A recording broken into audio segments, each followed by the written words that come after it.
Hey there, subscribe to my channel, and also press this bell icon so you never miss any new updates, cause whenever we upload new video you will get a notification on your phone. You'll hear a woman complaining about an item she has bought. First, you have some time to look at questions 1 to 4.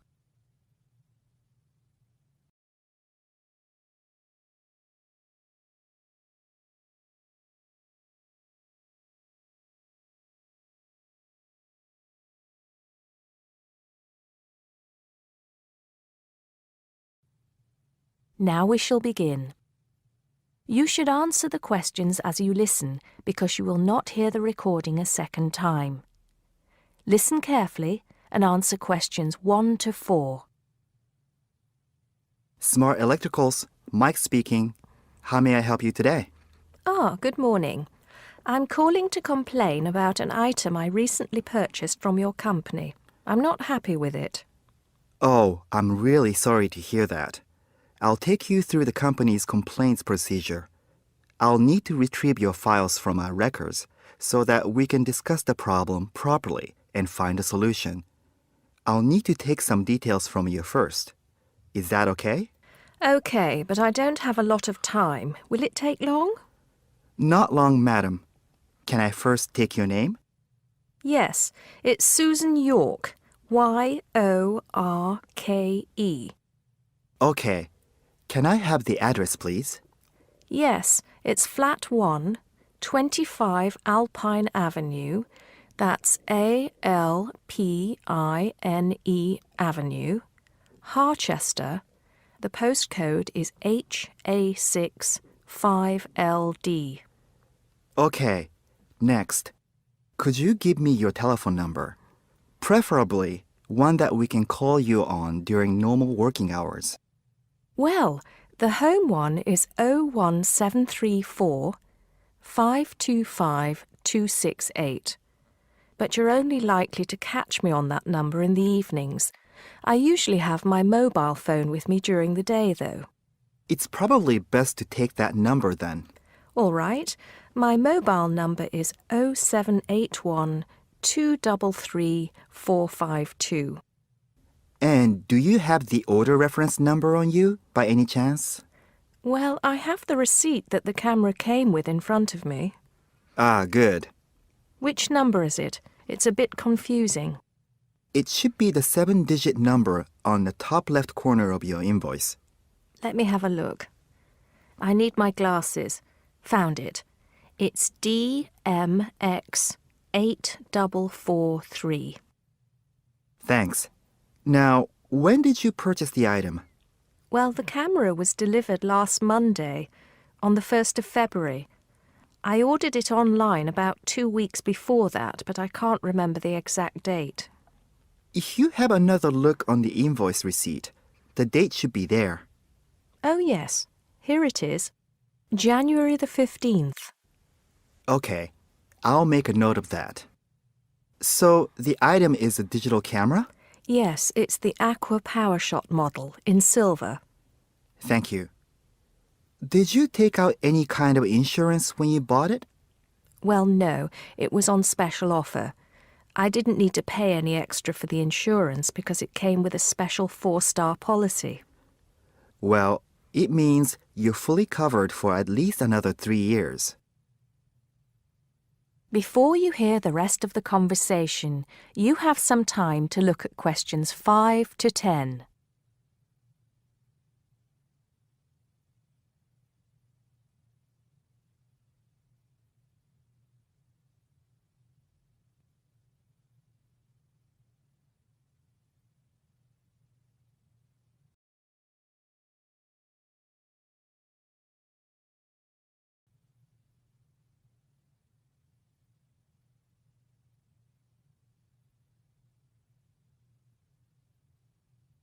Now listen and answer questions 5 to 10. Right. What is the problem? Yes, the first thing is that it came with 1 memory card in the box when there were supposed to be 2. Oh dear. I'm terribly sorry about that. It must have been an oversight in the packing department. I can do something about that straight away and get one sent out to you. Well, that's not the only thing. I bought it as a present for my niece because she loves swimming. It said on the website that it was waterproof, but when she took it on holiday and tried to use it underwater, it got ruined because water got into the lens. You can imagine how disappointed my niece was. I certainly can. Were those the only problems? No, there was one other thing. It came with a case to protect it. When I opened the box to take the case out, I saw that it had a big scratch on it. We're really sorry about that. I can offer to have the camera repaired for you. In the event that it can't be repaired, we'll send you a replacement. I don't think so. Seeing as it was faulty in the first place, I wouldn't want another one. I think I'd rather have my money back. Can I get a refund? Yes, of course. If you send it back to customer services, I'll make sure it's dealt with. Thank you very much. That is the end of part 1. You now have half a minute to check your answers.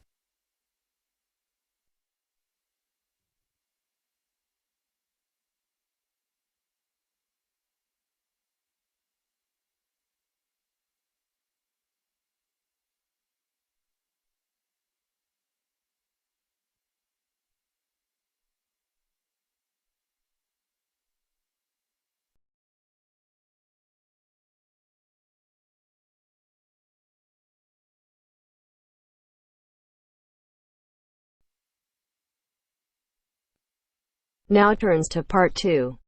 Part 2. You'll hear a tutor and 2 students discussing modern European writers.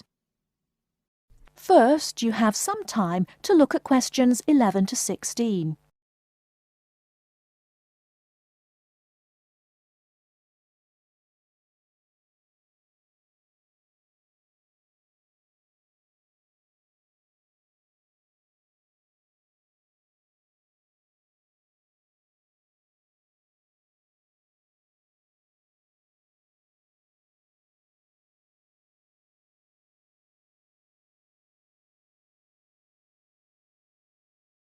Now, listen carefully and answer questions 11 to 16. Okay, so to continue our look at modern European writers who have focused on the future in their work, today we're talking about H.G. Wells. Last week, I asked you both to do some background research on Wells, which we're going to discuss now. Gitanjali, tell us about H.G. Wells. Right. So, H.G. Wells was a hugely successful British science fiction writer, writing at the end of the 19th and the start of the 20th century, and much of his work focused on predicting the future. Jason, do you think Wells was just using the future as a narrative device in his fiction? No. He really believed we can predict the future. In fact, he gave a speech at the Royal Institution in London in 1902 called The Discovery of the Future. And the point he was making was that by looking at what you know about the present and about science, it's quite possible to predict the future. Indeed. Gitanjali, do you think Wells was always optimistic in his predictions? Not at all. In fact, he varied in his predictions from being extremely pessimistic about the future to being optimistic. Interestingly, one theory I read links the attitude in Wells's work to his own health. When he was writing The Time Machine, which was published in 1895, he'd just been diagnosed with an incurable fatal disease. Not surprisingly, the book is very pessimistic, being about a dystopia in the future, a long time in the future, the year 802-701 in fact, where there are 2 races on Earth, the Morlocks and the Eloi, and the Morlocks actually eat the Eloi. I thought it was interesting, though, that it was H.G. Wells who actually came up with the phrase time machine, so despite being pessimistic, the work has had a lasting effect on our culture. Right. After The Time Machine, though, H.G. Wells didn't die, of course, and his recovery might be why he began to be a bit more optimistic about the future. So that brings us to his first utopia, Anticipations. Jason, tell us about that. Well, Anticipations, or to give it its full title, Anticipations of the Reaction of the Mechanical and Scientific Progress upon Human Life and Scientific Thought, was published in 1901 and was set in the New Republic of the year 2000. Some of the things Wells predicts are fairly close to our reality today, including 24-hour news, global telecommunications, and even a European Union. We'll come back to the accuracy of Wells's predictions a little later. Gitanjali, how was Wells's work received at the time? Well, although Wells was extremely successful, not everyone respected his work or his predictions. Another well-known science fiction writer, Jules Verne, viciously attacked him for works such as The First Man in the Moon, which Verne argued weren't rooted in scientific fact at all. That's right. Now, Wells wrote a number of other utopian visions of the future. Jason? Yes, in A Modern Utopia, published in 1905, his vision was of a world where there's no private property, where everyone has access to wonderful healthcare, and interestingly, where everyone's personal information is stored on cards in a central database outside Paris. Apart from the healthcare, I'm not sure everyone today would see that as a positive view of the future. Neither am I. And, on a similar note, Wells strongly believed in population control and in The Shape of Things to Come, which was published in 1933, he sees and supports a world where the population is kept at 2 billion. Once again, I'm not sure most people today would necessarily see that as a good thing. Before you hear the rest of the talk, you have some time to look at questions 17 to 20.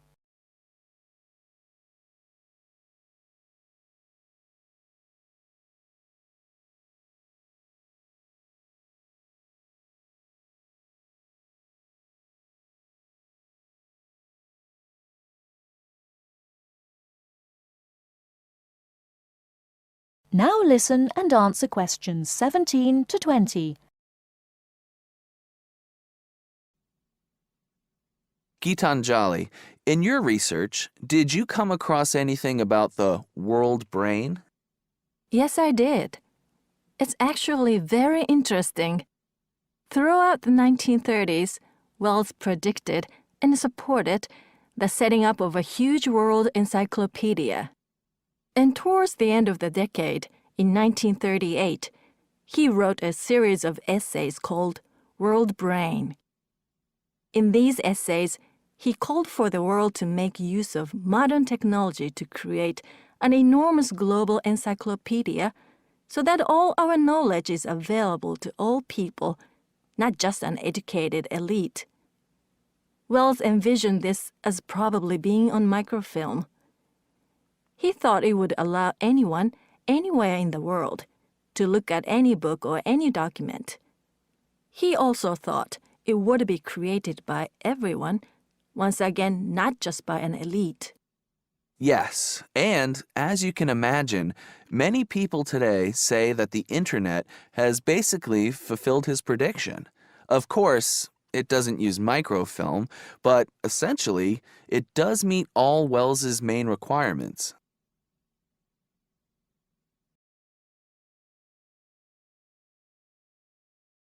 That is the end of part 2.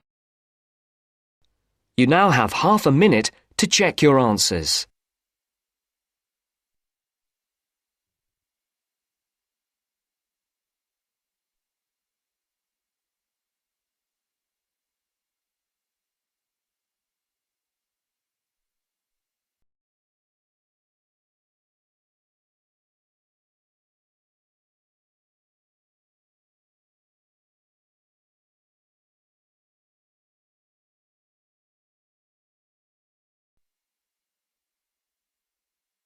Now turns to part 3. Part 3. You'll hear an introduction about the process of producing stamps. First, you have some time to look at questions 21 to 25.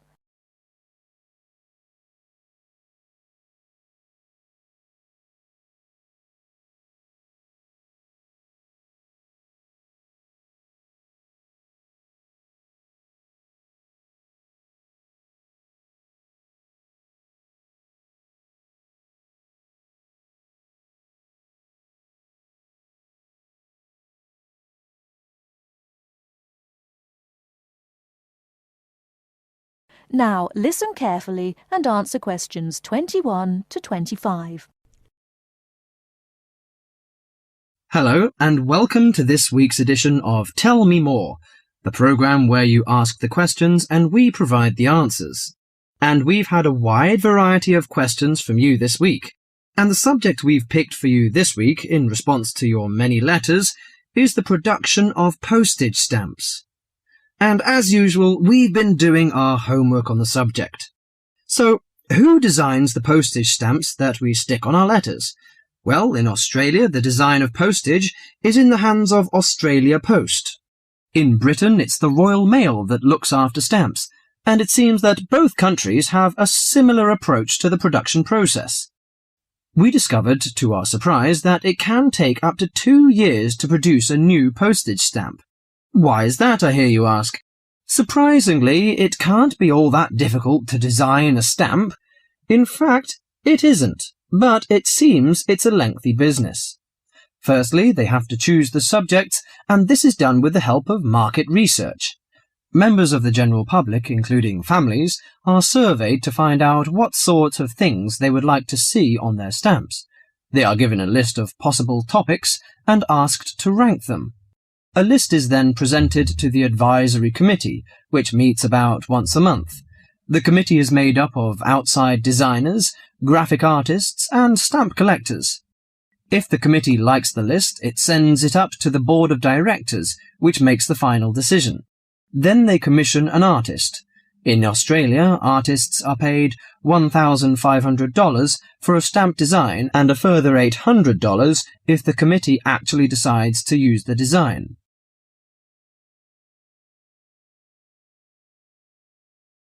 Before you hear the rest of the talk, you have some time to look at questions 26 to 30.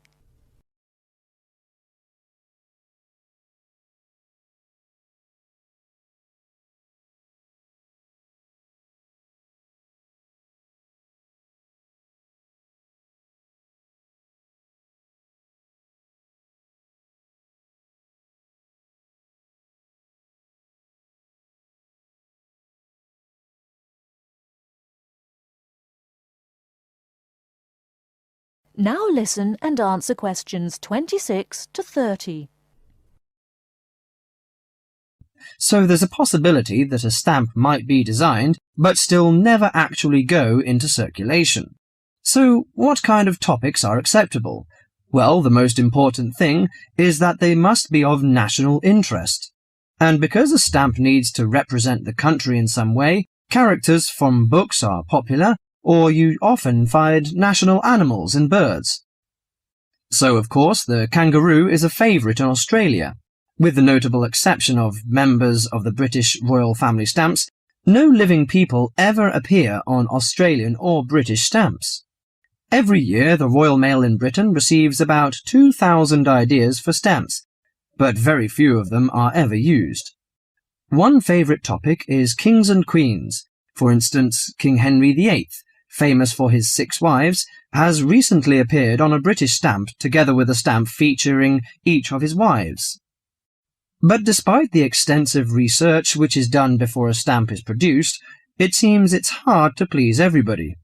And apparently all sorts of people write to the post office to say that they loved or hated a particular series. The stamp to cause the most concern ever in Australia was a picture of Father Christmas surfing at the beach. And when you consider that the practical function of a stamp is only as a receipt for postage, I think perhaps the importance accorded to stamps has got out of all proportion. Well, that's all for today. If there's a subject you want us to tell you more about, drop us a line at That is the end of part 3. You now have half a minute to check your answers.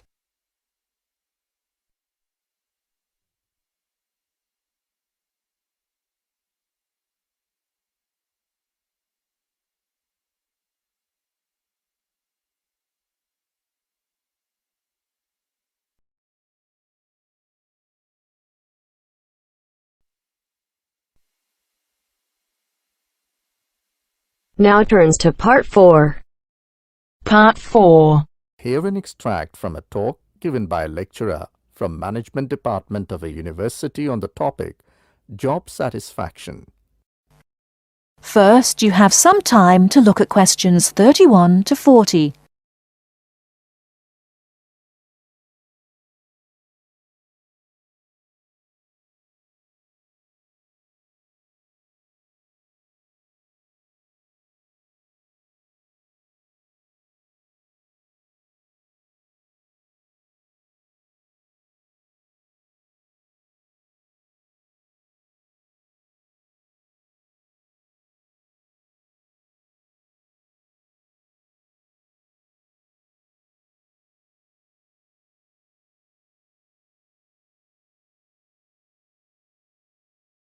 Now listen carefully and answer questions 31 to 40.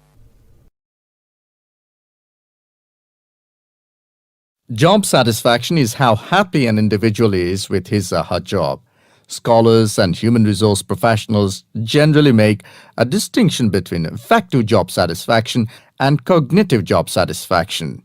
Affective job satisfaction is the overall extent of pleasurable emotional feelings individuals have about their jobs and is different from cognitive job satisfaction, which is the extent of individual satisfaction with particular facets of their jobs such as pay, pension, arrangements, working hours, and numerous other aspects of their jobs.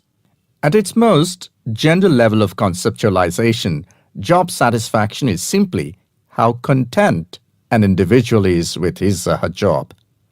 Affective job satisfaction is usually defined as a one-dimensional, subjective construct representing an overall emotional feeling individuals have about their job as a whole. Hence, affective job satisfaction for individuals reflects the degree of pleasure or happiness their job in general induces. Cognitive job satisfaction is usually defined as being a more objective and logical evaluation of various facets of a job. As such, cognitive job satisfaction can be one-dimensional if it comprises evaluation of just one aspect of a job, such as pay or maternity leave, or multidimensional if two or more facets of a job are simultaneously evaluated. Environmental factors. One of the most significant aspects of an individual's work in a modern organization concerns the management of communication demands that he or she encounters on the job. Demands can be characterized as a communication load. Individuals in an organization can experience communication overload and communication underload, which can affect their level of job satisfaction. Communication overload can occur when an individual receives loads of message in a short period of time, which can result in unprocessed information, or when an individual faces more complex messages that are more difficult to process. Due to this process, given an individual's style of work and motivation to complete a task, when more inputs exist than outputs, the individual perceives a condition of overload which can be positively or negatively related to job satisfaction. In comparison, communication underload can occur when messages or inputs are sent below the individual's ability to process them. According to the ideas of communication overload and underload, if an individual does not receive enough input on the job or is unsuccessful in processing these inputs, the individual is more likely to become dissatisfied, aggravated, and unhappy with their work that leads to a low level of job satisfaction. Superior subordinate communication. Superior subordinate communication is an important influence on job satisfaction in the workplace. The way in which subordinates perceive a superior's behavior can positively or negatively influence job satisfaction. Communication behavior, such as facial expression, eye contact, vocal expression, and body movement, is crucial to the superior-subordinate relationship. Nonverbal messages play a central role in interpersonal interactions with respect to impression formation, deception, attraction, social influence, and emotional bonding. Individuals who dislike and think negatively about their supervisor are less willing to communicate or have motivation to work, whereas individuals who like and think positively of their supervisor are more likely to communicate and are satisfied with their job and work environment. A supervisor who uses nonverbal immediacy, friendliness, and open communication lines is more likely to receive positive feedback and high job satisfaction from a subordinate. Strategic employee recognition. Employee recognition is not only about gifts and points. It's about changing the corporate culture in order to meet goals and initiatives, and most importantly, to connect employees to the company's core values and beliefs. Strategic employee recognition is seen as the most important program, not only to improve employee retention and motivation, but also to positively influence the financial situation. The vast majority of companies want to be innovative, coming up with new products, business models, and better ways of doing things. However, innovation is not so easy to achieve. A CEO cannot just order it and so it will be achieved. You have to carefully manage an organization so that over time, innovations will emerge. Individual factors. Mood and emotions form the effective element of job satisfaction. Moods tend to be long-lasting, but often weaker states of uncertain origins, while emotions are often more intense, short-lived, and have a clear object or cause. Positive and negative emotions were also found to be significantly related to overall job satisfaction. It was found that suppression of unpleasant emotions decreases job satisfaction, and the amplification of pleasant emotions increases job satisfaction. There are two personality factors related to job satisfaction: alienation and locus of control. Employees who have an internal locus of control and feel less alienated are more likely to experience job satisfaction, job involvement, and organizational commitment. The characteristics like high self-esteem, self-efficacy, and low neuroticism are also related to job satisfaction. That is the end of